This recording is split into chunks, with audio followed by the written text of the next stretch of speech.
Jesse, so are we on the cuff today or are we off the cuff? I'm not. I mean, the show is called Off the Cuff, so let's try that. Got it. Please listen closely. Options recently changed. Off the broken records. No, sounding the same. I'm Jesse Katz, and this is Off the Cuff for The Hollywood Reporter. Today's guest is Patton Oswalt. This was an awesome conversation for me. I love this dude. He wrote a book called Silver Screen Fiend, which he was here to talk about, although it took us a while to get to it because he's so smart, this guy. I mean, I don't know why I say that with such surprise. But yeah, the book is a lot about his obsession and addiction to movies and old movies and how it's changed his life and how it's paralleled his career. And, you know, he talks a lot about his early stand-up days and his first movie, which was Down Periscope, which was a very funny chapter of his book. And, you know, King of Queens and Young Adult, which we also talked a lot about. Yeah, just a really inspiring guy. If you love movies, then you're really going to love this conversation because he really has a lot of beautiful and hilarious things to say about him. So let's listen to this interview with Patton Oswalt.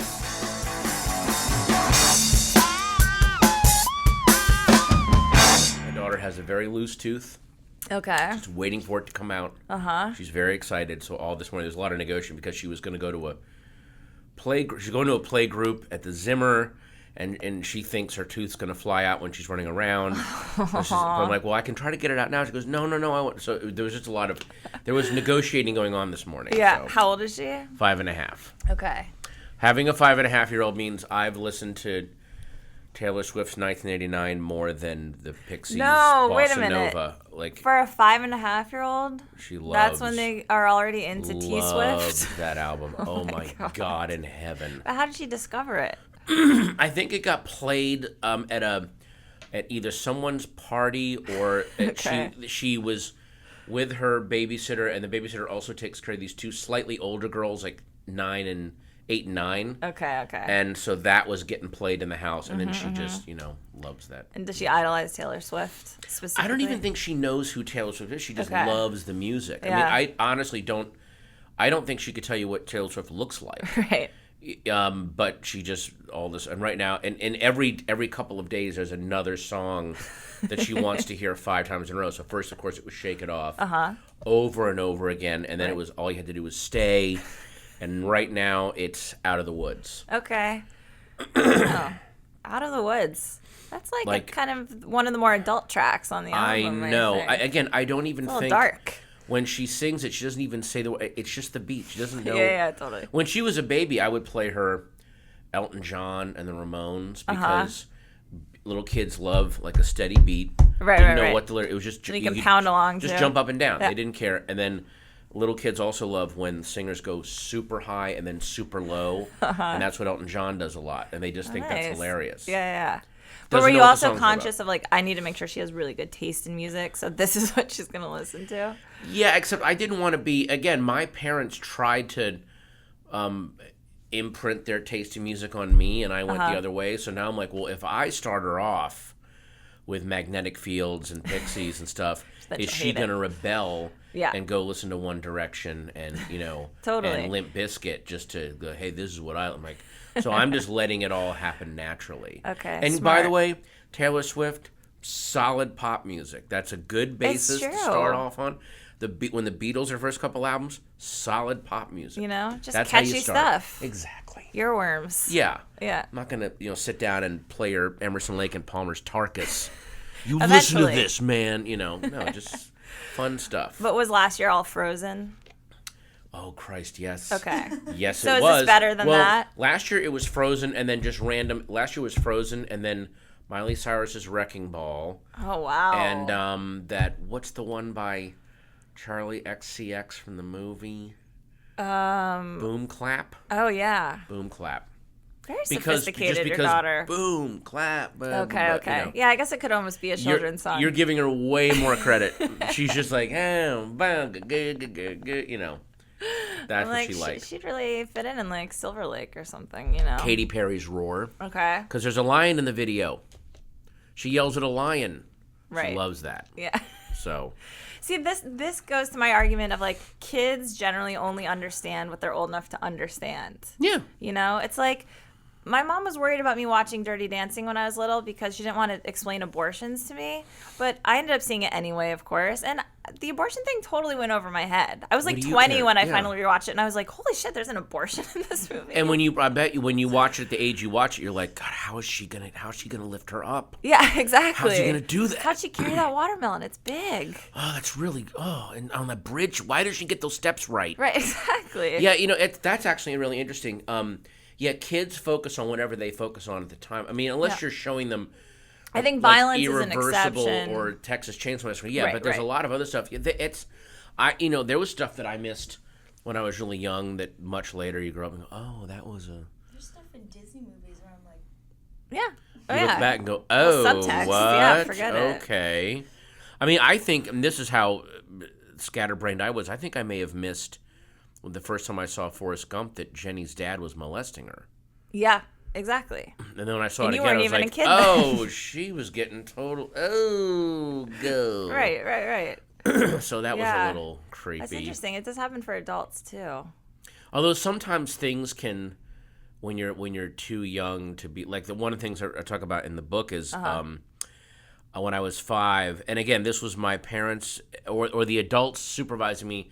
They had no bad intentions, but they showed it was me and a bunch of kids. It was an activity day at a library for Halloween. So they went, okay, we'll make ghost cookies and we'll tell them a story. Right. And they can make trick-or-treat bags. And then we have this movie Nosferatu. It's an old silent movie. Those are fine for a kid. It's just an old silent movie. And there's no violence, there's no language, there's no nudity. It's like watching a nightmare. It has these weird nightmare rhythms that even as an adult, that's a really creepy film. It's really, something's just Silent off. films in general. Yeah. You know? There's a whole exhibit now at LACMA about, it's called The Haunted Screens. Okay. And it's all about German expressionistic cinema. So it's all Metropolis, Nosferatu, and I take my daughter to LACMA almost every weekend. Nice. And she saw the outside. She goes, oh, I want to go in there. I want to look at that, like thinking it's, and we walked in, and sure enough, they show like little clips. It's really well. The interior design is amazing. They do that expressionistic, like you're walking through these kind of weird bendy halls, and then on different walls they'll project like Caligari, and they were projecting a moment from Nosferatu. Not even a vampire moment, just a moment, and she just was like, I want to go. Yeah. Because it's just a window into this very unnerving. Something's wrong. Well, that's good that she had a natural defense. She knew. I don't want this in my brain. Let's go down. Yeah, I was even looking at some clips from Caligari I went back because I wanted to go by myself. And I was like, this is, if I was a little kid, this would just be bad news. Yeah, definitely. Yeah. Okay, well, I'm glad you brought up your book. Well, no, I liked where we were going. No. My friend said he showed his little girls Planet of the Apes. They were like 7 or 8. She goes, I think they're ready for this. Is a G-rated film. You know, it's that, and so there's a scene where the astronauts jump off their sinking spaceship, and it's sinking, and they're rowing away, and his little girl started crying, because he forgot, like, it was kind of an intense scene. He goes, "Are you okay?" She goes, "Oh, their clothes are in there." Oh. So that was, she was worried about that. That's so sweet. Yeah, she worried. Oh my God, kid priorities. Mm-hmm. That's awesome. So was that your scarring movie from your childhood, Nosferatu, or? It was my scarring / gateway movie. Yeah, totally. Oh, but why? How did a little circle? I mean, they were showing it on an 8mm projector against a wall of a library. Yeah. So it wasn't a huge thing. It's like, how did something that small make a whole room full of my friends start freaking out? Like, I want to get on the other side of that. I want to see what that is. So that was just, I was doomed. That was it. That was it. Yeah, I was in. Yeah, it's funny how that works. I mean, I remember I watched Jaws when I was 6 with my dad. What? That was like, yeah. Wait, it was my weekend at Dad's because my parents were split up, and so this was the kind of thing my dad would Was do your that would dad send my trying to mom get off the back at fucking your deep mom? end. Yeah, exactly. Yeah, it was Wait a minute. bad. Was it on TV or in a theater? No, it was on TV. Like you rented it. Holy But crap. it's funny because I remember watching it and I was so into it. And I turned around and looked at my dad and he was biting all of his fingernails off on the couch. And I was like, oh, he's such a coward. Like, this movie is so great. Why is he like shaking in the corner? And then I went back to my mom's after the weekend and I was afraid to take a bath. Yeah. And she was like, why are you afraid to take a bath all of a sudden? I was like, I don't know. I'm not taking a bath. And she had to call my dad and be like, what did you do? So it's like I loved it so much, but at the same time, it made me totally terrified. Yeah, my daughter has that too, where she's drawn to the scary stuff, but she wants to be like, she wants to look at it, it's going to scare you, but you can't get your. I remember Harlan Ellison told this really interesting story about, I don't know if this is apocryphal or true. When they were working on Jaws and they were doing test screenings, and the test screenings were through the roof, and it was so scary. Yeah. And someone at the studio very wisely said, this movie will do great in L.A. and New York, all coastal cities where they go to the beach. Absolutely. But in the landlocked states where we make our money, they don't care about this. This is not going to... It's just not going to land. And then the movie comes out, and it's the biggest blockbuster up to that point. And, people are literally going over and over again and being terrified. And then someone pointed out, well, the shark is one of the few animals that never evolved. It just that's how it's always looked. If all it did was get smaller, it used to be 100 feet long. Now it's smaller. Yeah. So one of the reasons that we crawled out of the ocean, the many reasons, was to get away from that thing, those teeth. We remember that. It's in our DNA, the memory of being frightened of that. Yeah. So even if you've never been to the ocean, when you see that thing, it's like a primal. It's in our DNA to be terrified of that. That's fascinating. And it's such a primal fear when you watch that movie. I never thought about that before. And I grew up in Ohio, so I guess there you go. There you go. Yeah, it scared the crap out of you. Yep. Now it's all explained. Yeah. All right, Silver Screen Fiend. Yay. Is a fantastic book. Congratulations. Thank you. I totally geeked out over this book because I'm someone who will spend hours in a repertory cinema just getting lost in old random movies. So it was nice to find a kindred spirit in this book. Oh, thank you. Because it's not so easy to find sometimes. I feel like less and less. Well, if you're living in Ohio, it's pretty hard. Ohio, it's hard. Then I lived in New York where it was a lot better. Yeah, that's movie geek nirvana. Yeah, right. Where did you go in New York? I go to Film Forum a lot. And let's see, for older movies, I get BAM. I would go to BAM. Yeah. And would you see a lot of the film freaks, the same people at screenings the way I would at the New Beverly? Yeah. Did you see that movie? I think it's called Cinemania, about New York film freaks. No. You got to watch that because I bet you'd recognize some of those people. And there are people in that. I mean, it's just their whole life. It's just. I mean, dawn to dusk. If you want to, if you get all the programs and really schedule, you can wake up in the morning, have breakfast at 8 a.m., and then see movies until midnight. Yeah. Every day in New York. And you write about trying to watch movies that way, and it really melts your brain. It really, really. Did you ever come close to that? Because there's a chapter in the book where over the course of 2 days, I think I see 18 films. It was insane. Yeah. And they all began to blend together. Did you ever have moments like that in New York? I did it once. I got close to that. I was in Berlin and I went to the film festival. Oh, no kidding! So that was like, let's get tickets to everything. I did that a few years ago too, but I was doing. It was bittersweet because I was doing press for movies, so I didn't get to go see anything. Oh yeah. But I hear that's one of those. That's one of the festivals where you can. They just program it round the clock. They don't understand. Hey, take a break from this. Exactly. No, it was constant. So we tried to do it. We get up at like 6 a.m. and, go start the day. But it's not, I don't recommend it. Because at the end, you're like, what the fuck did I just see? It's all one weird montage. It's that thing of when you're, hey, let's smoke a little weed. And then, oh, no, we're too high. Right. Now this isn't fun anymore. Oh, no, we smoked a little too much. Now this is creepy. Now I'm freaking out. So, when I did that where the movies began to blend together. And but then I also, here's how it felt like. It felt like this is too much. I'm watching too many movies. I got to leave. I can't leave because if I leave midway through a movie, this is part of this giant crazy structure in my head. And if I leave halfway, the whole thing will collapse. Right.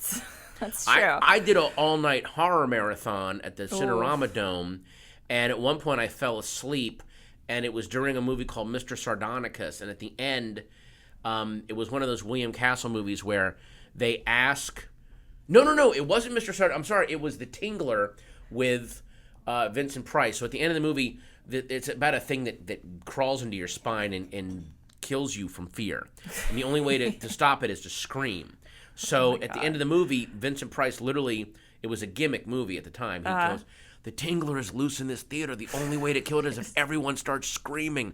So all the film geeks started screaming. And you were asleep? And I was asleep. So I woke up surrounded by people screaming. And You're Vincent like, the Price's, theater's on fire. What the fuck? and Vincent Price's giant face like, scream, scream. And I just was, wow. I'm like, okay, I'm taking this a little too far. That sounds horrifying. Yeah, exactly. Yeah. You start the book with some good quotes, and one of them I loved was an Ebert quote, which was, no good movie is too long and no bad movie is short enough. Right. Which is pretty much the gist of it. It really is. Like, can you think of a movie off the top of your head that you feel like you could just watch forever if it was on some loop? Yeah, I can actually think of two of them, and they're very weird. It's very weird that what I'm about to say, but let me explain. Okay.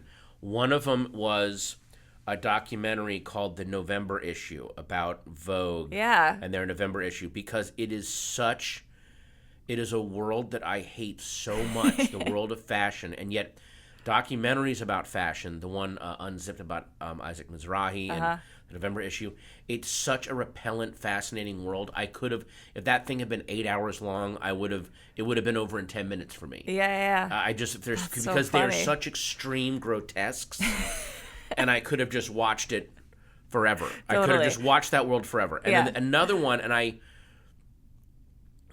can't believe I was saying that, because when I went to see this movie, it was, I know it's Oscar season, so I should probably see this movie. And it has an actress that I love, Helen Mirren. Okay. But the subject matter, I don't care about the subject matter. And it was The Queen. And I don't know what it was, but it was a combination of her performance and the fact that it was just this totally unjudgmental view of a very repellent, very alien world that I also don't like. But I could have spent 5 hours in that world. That's funny. I couldn't believe how amazing it was. And then also just from a film geek's perspective, and this is going to sound really weird, but these are also going to sound very. This is going to sound very like, well, duh.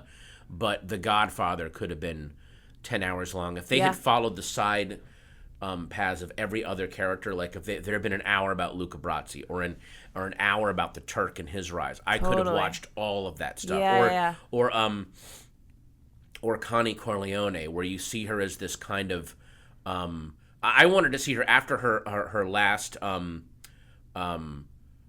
in Godfather 2, after her last scene freak out. I would have liked to spend an hour with her, watching her shut down her heart and feelings and become this kind of, she's sort of, they really missed an opportunity, I think, in Godfather 3 to make Connie Corleone the one that kind of takes, because I heard the original script was going to be Michael Corleone and Tom Hayden fighting over control of the family, and then Connie Corleone is secretly manipulating them behind the scenes. Right. So, That but would've been the great. whole scene where she becomes this Avenger after what Michael does to Fredo, that could have been a whole other movie. Totally. I feel like today that would have been made as a TV show. Oh, a giant, You know? a massive sprawling. In this age of like golden prestige dramas, Why they not? would have been like, this should be a series. Well, the way they're doing TV shows now, there's a lot of books that I remember growing up thinking, oh, I hope they adapt it as a movie. And now I'm like, no, I hope they do it as a giant, sprawling TV show. Exactly. Stephen King's The Stand, Neil Gaiman's Sandman books, those would be amazing. Yeah.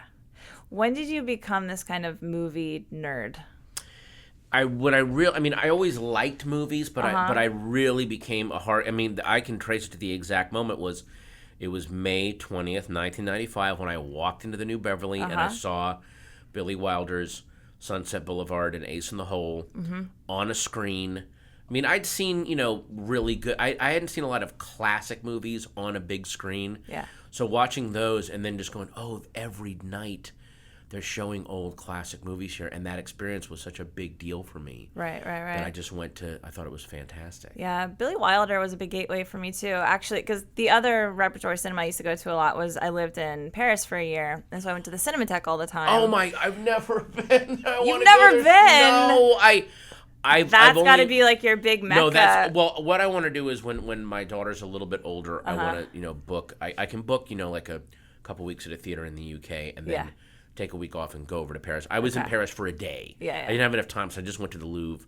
But I know all about Henri Langlois and his whole story, and oh my God, I want to go there so badly. Yeah, but they love programming stuff like Wilder, and they do a lot of his stuff, and it's the first time I really paid attention to watching all of his work. Well, wasn't he was one of the first ones, I think Langlois was one of the first guys to really do the idea of the auteur, where you look at a director's body of work rather than follow an actor or you look at the director, and they had their early pantheon. I think it was like Raoul Walsh and Wild Bill Wellman and John Ford and some, but they were they were the first to go, hey, these guys have like the same, even when their works for hire, they will put their own themes in there. Right, exactly. Yeah, that's really cool. Yeah, so you saw a whole bunch of Billy Wilders in a row.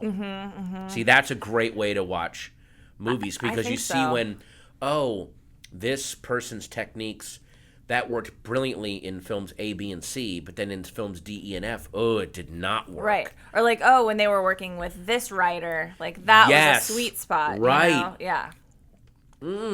Yeah. Billy That's Wilder. a way to think of it too. Yeah, especially when you see them. Like Hitchcock, that's very helpful with Hitchcock. Yeah, because there were some of his. It was weird. I've been going back and rewatching a lot of Hitchcock, and there were some of them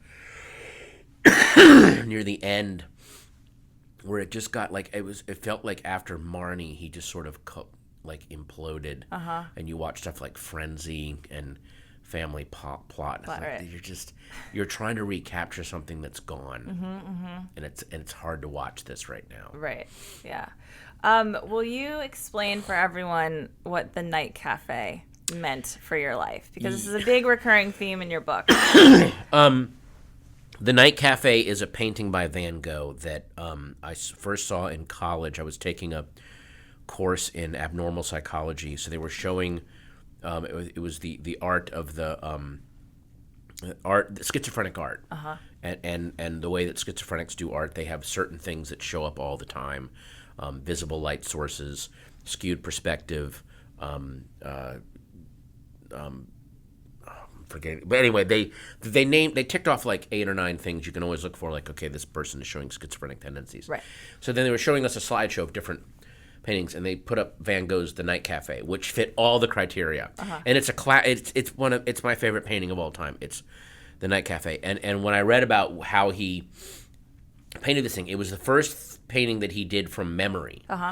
Because I mean, I don't want to go too long into this, but basically he thought that painting, he was a religious fanatic, so he goes, if I just paint what I'm looking at, then I'm not committing a sin. I don't know how he put, for some reason imagination was linked with sin to him. It was a crazy pathology that guy had. Well, it's like, let's just reflect what God has created and not embellish. I bet you're right. Yes, that's a much better way to put what I was struggling to say there. So Gauguin said, hey, why don't you try painting something? Because I think he was in a rut. So he goes, paint something from memory. And it was this cafe that they would go to. So he painted it from memory, and it just opened up this whole other world. And that's after that, then came Starry, Starry Night and all, but it also kind of drove him crazy. So it was just the concept of, it's the room that you go into. And it doesn't need to be an actual physical room. It can be an idea or a way of thinking. You go into it, and then when you come back out, you're forever different. Right. And I had realized that there had been lesser versions of the Night Cafe in my life. That library in Tustin where I saw Nosferatu. Garvin's Comedy Club where I went in and wanted to be a comedian. Right. The Holy City Zoo where I went in as a comedian, then wanted to be an artist after I saw all the people that were in there. The New Beverly, I went in, I want to be a director now. And so that concept of, and if you think about it, there are moments in your life, could be a room, could be a relationship, could be, anything that, or could be a book that you read, that's a night cafe. Yeah. Have you had night That's a great cafes? term. Yes, yes. What would be your first night cafe? Oh God, that's a great question. My first night cafe would have to be.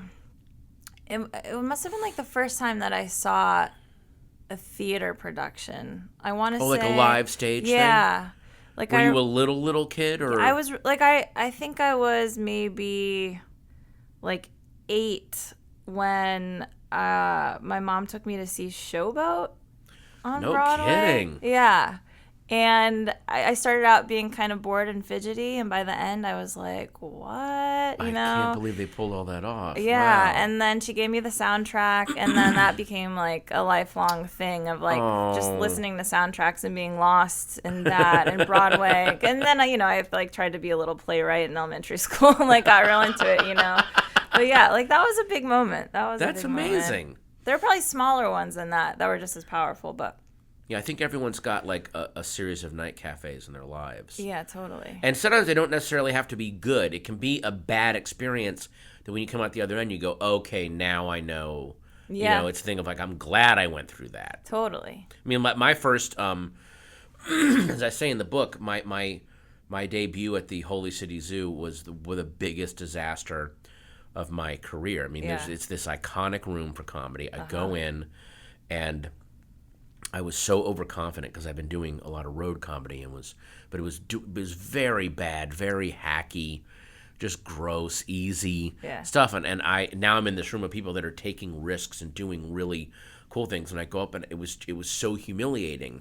But the humiliation was a night cafe because then I gotta either change or die right now. Right. Yeah. you know? Totally. So you write, and you just mentioned that you also want to direct, or you did want to direct, but is that still something that you're chasing? I am still chasing it. I'm not even chasing it anymore. I'm now at the point where it's just a leap, and I'm very honest about it. I'm scared to take the leap because to take the leap to go on stage as a comedian, well, that was just me. It's just I'm the one taking the risk. Right. When I take the risk to start directing, I got to convince other people to go along with me. You know, so that's a lot of energy that right now I don't have. Totally. You know, I'm very lucky in that I'm getting a lot of acting work right now. I'm getting a lot of writing work. So I'm just pursuing that. I'm not even pursuing that.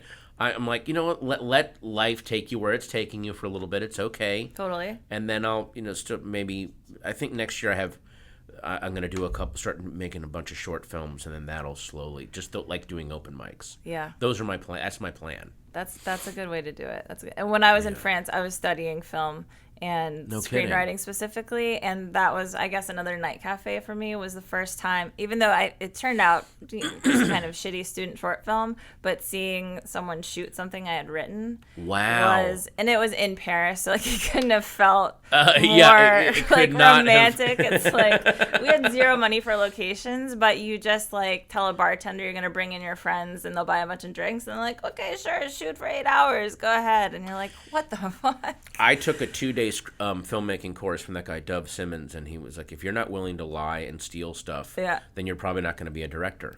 That's what directors do. You seduce people, and you go to USC, get some 18-year-old, I'll buy you beer. If you use your student ID card to go buy me short ends really cheap, that's what you got to do. You got to go hustle. If you're not willing to hustle, then you're not going to be a director. Yeah, it's true. So I guess that's the energy that you're talking about that you need. When I was making Big Fan, I watched the director. All he would do was just hustle locations. Like, okay, well, we need a strip club. Who do we know? Right. Well, I used to date this girl. She was a stripper, and I think she knows the managers. I'm like, well, can you call her? Well, we didn't really end really well. Well, shit, dude, can you just...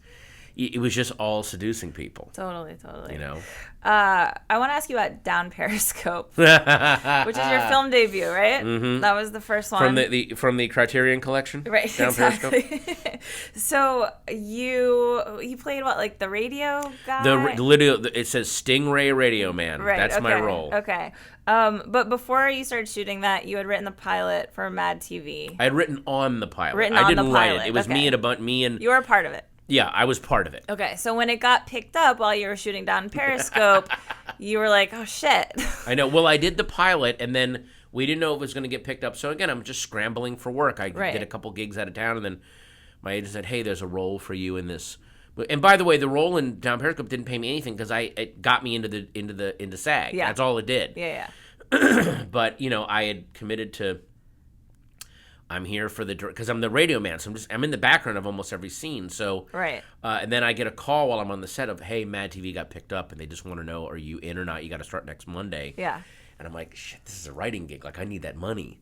I could not have more debts right now. So I go to the director, really nice guy, David. I'm blanking on the name. He wrote The Sting, for God's sakes.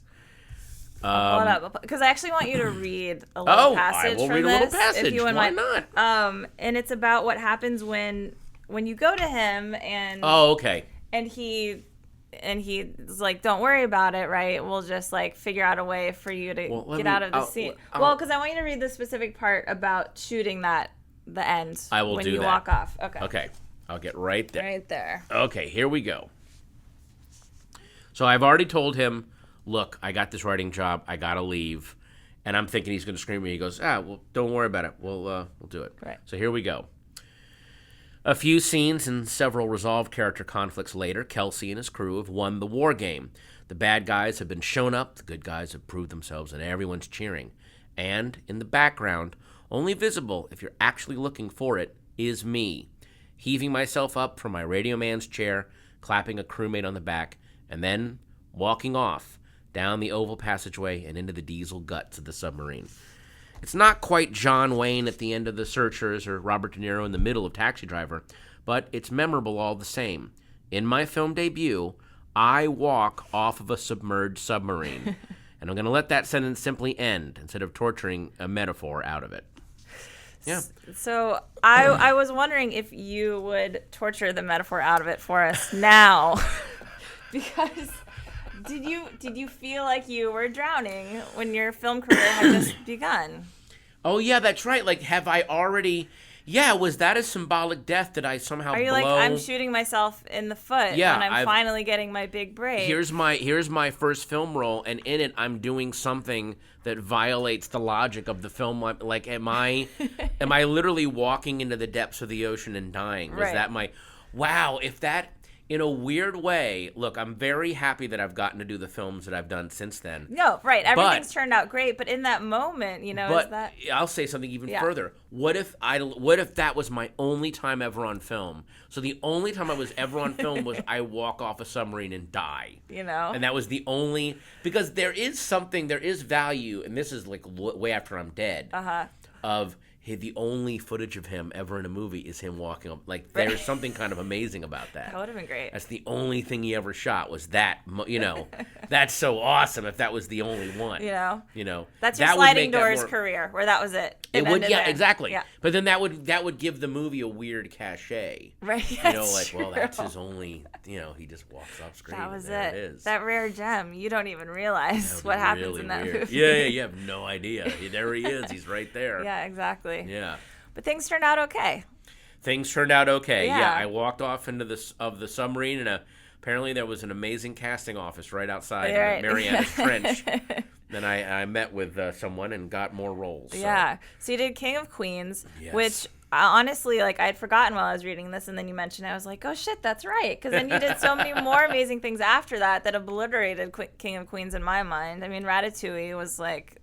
There are no words for how awesome that was. Young Adult, which is I can't believe they offered me that. I still can't get my head around that. That feels like it's some kind of long con prank that's being played on me, and they just haven't dropped the other shoe yet. That movie for me doesn't work at all without you, because you brought the humanity to that it needed. I mean, making a film, everyone said it was like an unlikable protagonist, and like, well, what is that going to be like, and is that going to work, and did it work? And like, I think people are still debating it, but you bringing what you brought in that character, and then her, whatever that brought out in her, I mean, that was... Well, what it brought out in her, it shows you what an amazing actress Charlize is, because she could see the goofy, funny, warm stuff I was doing, and she did not hedge her bets.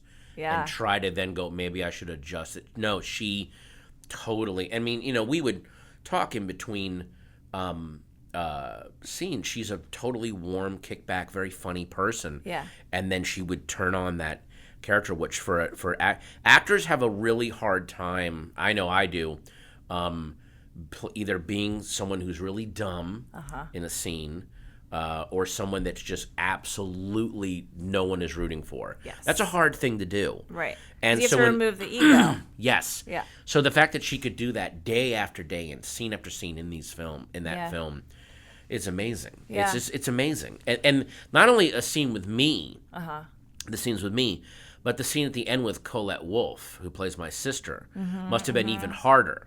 Because here's Colette doing this scene where she's just... That last scene with her and Charlize is astounding. Yeah. And if anything, and Charlize has to play a person that has been hateful up to that point, just had one scene where she's vulnerable, and then has to play a scene where she retreats even further into herself. Right. It's amazing. Yeah. I mean, it's such... I mean, I know that movie didn't do great when it first came out. It got great reviews, and we were all laughing because we were saying we are getting the positive reviews that are going to drive audiences away. Right. A dark, difficult, challenging masterpiece. We're like, oh, we're screwed. No one's going to go see this. No one wants to be challenged in the When's this theater. coming out? Christmas time? Right. Okay, great. That's fantastic. Totally. Yeah. Totally. A downbeat.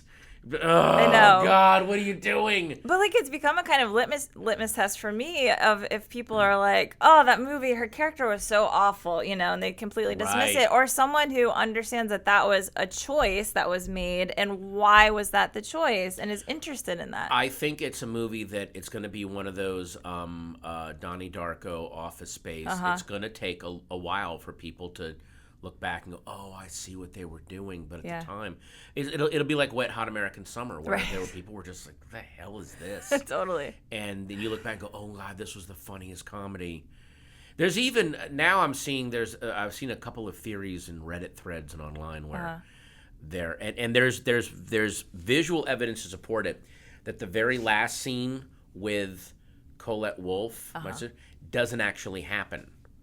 That she has gone crazy, and it's a scene that's happening in her head. Yeah. Because if you look at what Colette's saying, it's everything that she's wanted someone in that town to say to her the whole movie, but no one's ever said to her.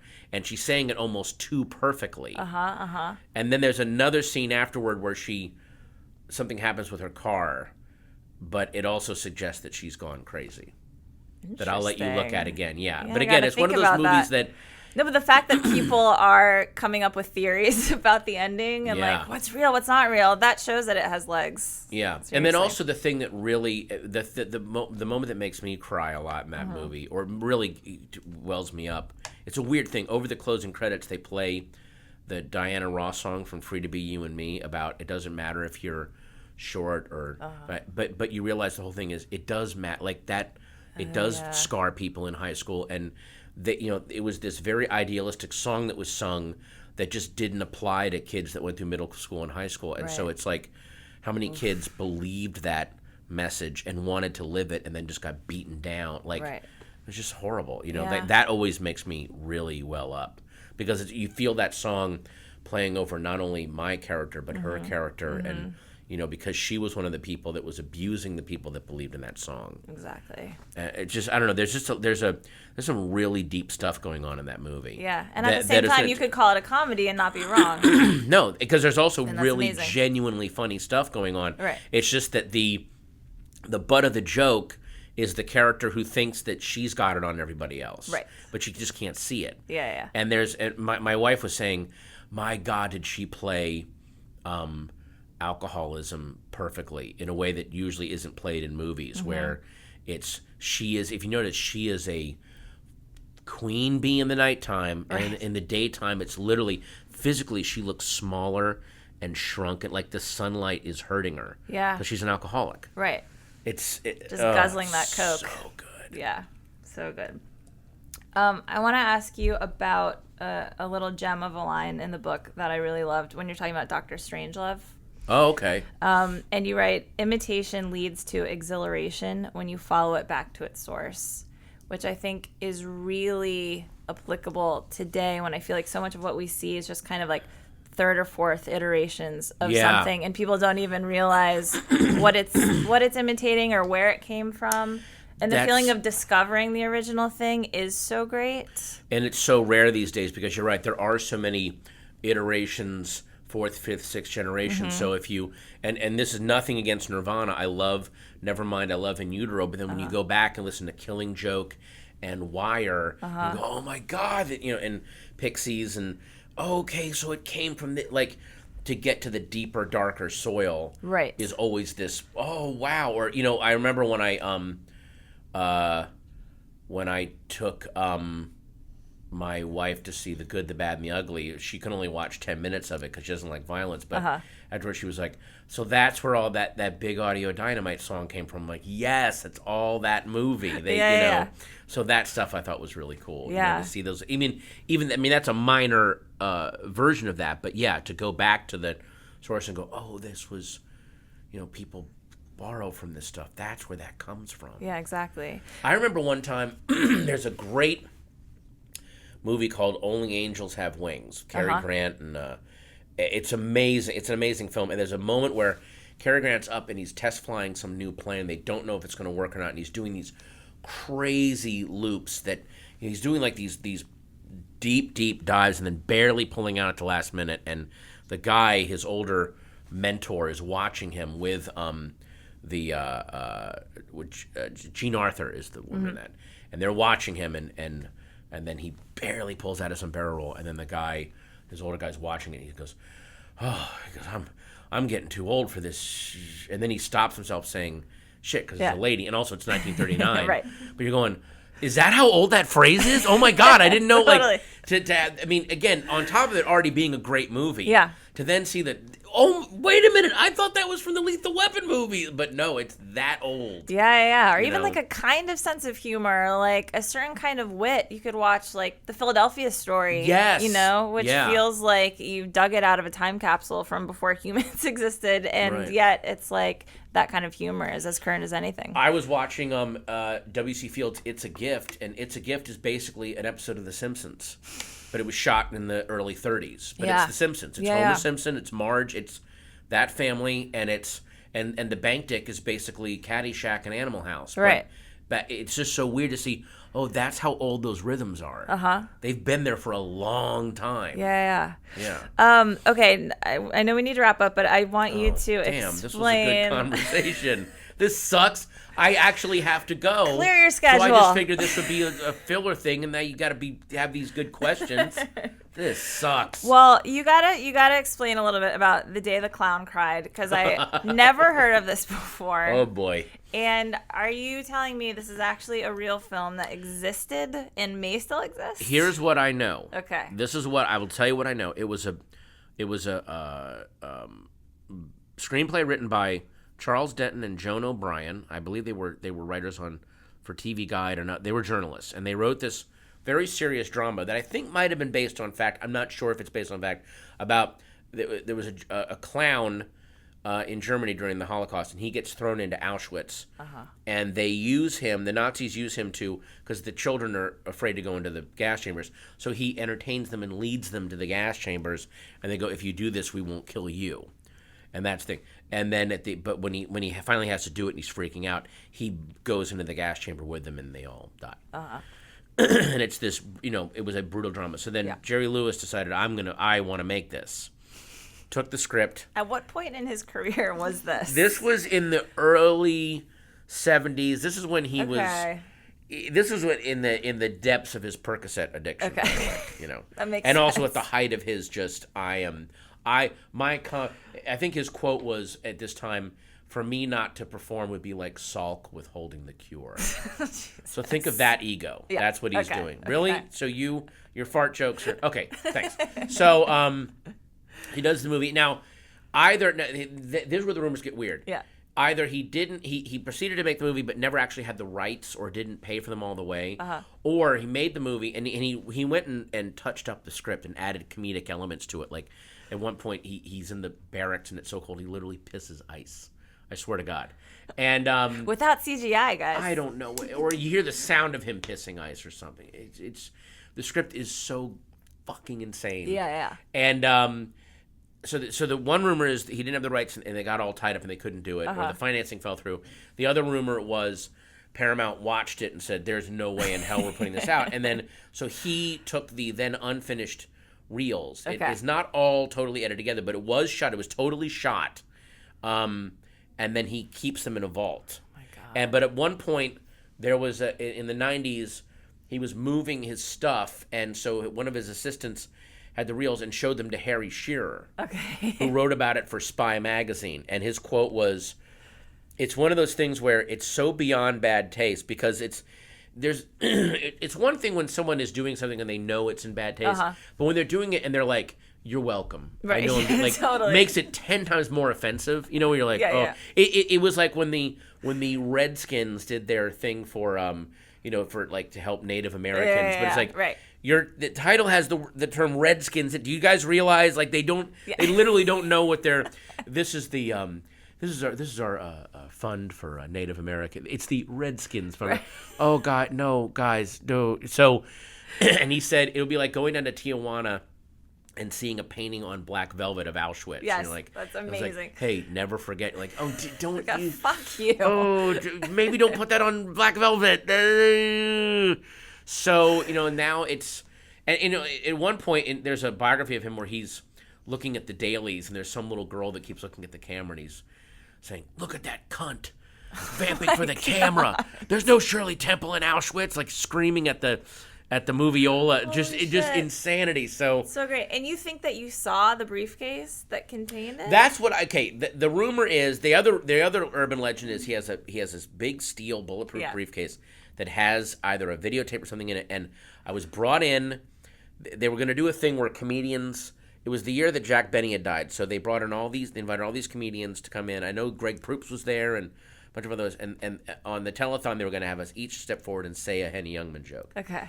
So they brought us into Jerry's office and we're doing it, and it's dying an ugly death, and it's not going to happen. But on his desk is the briefcase sitting there. I'm like 10 feet from him, and all I could think was, I should just grab that fucking briefcase and run. Seriously. I should just run, but I didn't have the nerve to do it. That could have been your legacy. I would have grabbed that briefcase, and I would have been like down in the Chavez Ravine with a rock, like trying to break it open and calling people, "You got to get down here. I've got it.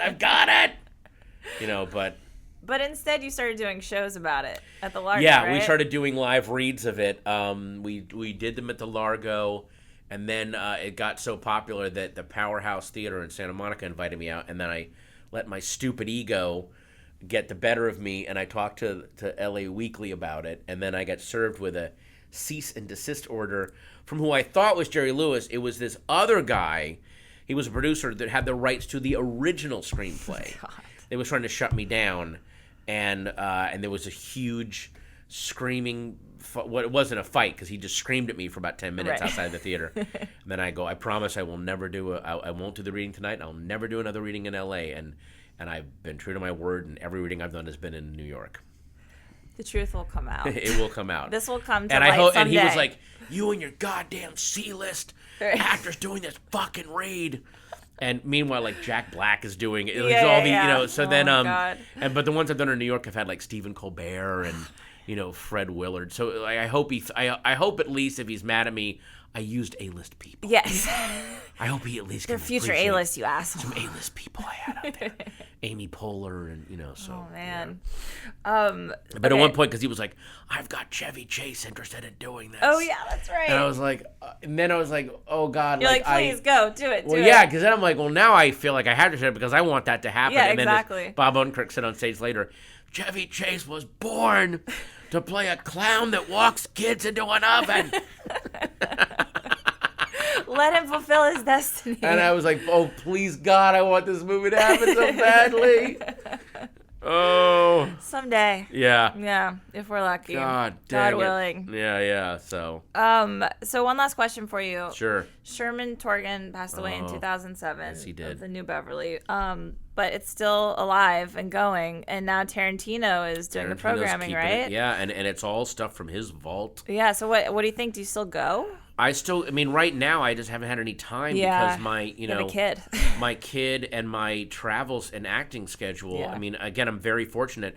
I may have some time. I mean, God, all of January I'm traveling doing on a book tour. I mean, I'll probably go in February. But even then, like going to see a double feature at night, I'll see the first movie and then it's like, it's 9:30. I want to go to bed. Like it's my schedule is so, I can't be this midnight mole man like I used to. Yeah, I just yeah. can't do it, and I want to. Yeah. Could you The last movie I went and saw at midnight, and it was only because it was me, Edgar Wright, and Diablo Cody went and saw. We wanted to see the new Rambo movie. He just goes, "We gotta go see the Rambo movie." And I was like, you know what? I think I gotta go see that. And so that was the last movie I saw at midnight. And did you stay awake for the whole thing? I did, because that movie was a lot of fun. Okay. That was just Sly Stallone with his Botox and his bow and arrow. Botox and bow and arrow. Just killing people. There you go. It was great. Could you foresee yourself ever running a theater? I don't think I'd have the energy to do that. I mean, Yeah. I love movies, but I just You do could be like not. a guest programmer, right? Or something I've like guest that. programmed the New Beverly. I've guest you have? programmed Cinefamily. I've guest programmed Nice. on Turner Classic Movies. That I love doing. Yeah. But the day to day, I mean, the people that do that, Sherman Torkin was, he was a golem. He just would not stop. Yeah. You know, doing that, and especially in the face of like, he ran that when things were bad. Went in the rise of DVDs and then streaming. He just would not stop. Yeah. So I was wondering if you could make a kind of public service announcement for us now to explain to people why it's important to keep going to theaters like the New Beverly, like Cinefamily, like the Cinematheque theaters in LA. The reason it is important to keep going to theaters, and not only rep theaters in LA, Or theaters. any theater. Yeah. And by the way, all this stuff going on with the interview right now should tell you why it's important to keep going to theaters. But beyond that, it's the I promise you, if you go see a movie in the dark with a bunch of strangers, it'll be different than any version of it you'll ever see on TV or even trying it with your friends or on your laptop or anything. It is a different experience, and it's an experience that will change the way you think about the people in your life, because you will see how different people, and then how you will react to something that normally you wouldn't have reacted to, but because there are people around you, it'll make you, going to see a movie in a theater will make you value people and will make you more confident in your impulses than if you go watch something alone. It'll make you value yourself more. I know that sounds very lofty, but it really will. It really is a different experience. Yeah. And it's an experience. It's like, you know, I would never want a teenager to never get to go to a live concert and experience how different that is from the music they listen to on the radio. Exactly. Right? It'd be like having someone. I would never want someone to go through life and not fall in love or not travel to other countries. It's an experience, and it changes the person you are. Yeah. In a really, really great way. Seeing a great movie with a bunch of people, seeing a terrible movie with a bunch of strangers, and midway through you all start to realize, oh my, this is a piece of shit. I went and saw Anaconda at the Galaxy opening day with this full theater, and it was so much fun. It was just humanity kind of getting together going, we're all seeing this, right? Did John Voight's corpse just wink at Jennifer? Okay, we're all checking. Good. Like, it brought us all together. That's why I make all my friends watch Mariah Carey's Glitter with me. Oh. Every few years. You got to do it.